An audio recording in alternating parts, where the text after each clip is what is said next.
సిద్దిపేట జిల్లా కొమరవెల్లిలో మల్లికార్జున స్వామిని దర్శించుకున్నారు. ప్రత్యేక పూజలు చేసిన తర్వాత మీడియాతో మాట్లాడుతూ గత ప్రభుత్వం కొమరవెల్లి మల్లన్న ఆలయాన్ని అభివృద్ధి చేసిన తీరు వివరించారు. ఒకప్పుడు సుమారు 5 కోట్ల ఉన్న ఆలయ ఆదాయం బీఆర్ఎస్ ప్రభుత్వం దేవాలయాన్ని అభివృద్ధి చేయడంతో సుమారు 20 కోట్లకు చేరిందని గుర్తు చేశారు. న్యాయస్థానం ఇచ్చిన తీర్పు ఆధారంగా పార్టీ మారిన ఎమ్మెల్యేల స్థానాలు ఖాళీ అవుతాయని ఆయన జోస్యం చెప్పారు. ఉప ఎన్నికలు రావటం ఖాయమని ఆ స్థానాల్లో బీఆర్ఎస్ గెలుస్తుందని ధీమా వ్యక్తం చేశారు.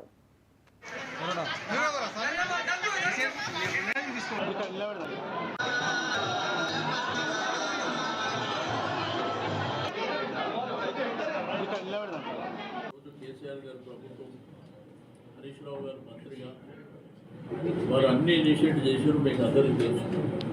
ఇక్కడ ధర్మసత్రాలు కానివ్వండి, రోడ్లు కానివ్వండి, అదేవిధంగా మంచినీరు మిషన్ భగీరథ ద్వారా తీసుకొచ్చి భక్తులకు ప్రజలకు ఇబ్బందులు లేకుండా ఆ జాగ్రత్తలు తీసుకోవడం, అదేవిధంగా స్వామివారికి కిరీటం కూడా, ఇవన్నీ కార్యక్రమాలు మీకు 2014 ముందు పోల్చుకుంటే అప్పుడు వచ్చే ఇన్కమ్ కూడా 4-5 కోట్ల రూపాయలు వస్తుంది.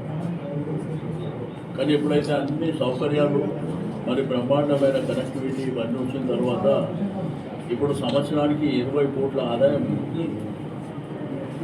ఇది పెరుగుతుంది. ఎందుకంటే కుంభమేళతో కొంత తగ్గింది. అయినప్పటికీ ఆనవాయితీగా మల్లన్నని కొలిచే వాళ్ళు, కులదైవం అనుకునే వాళ్ళు కుంభమేళ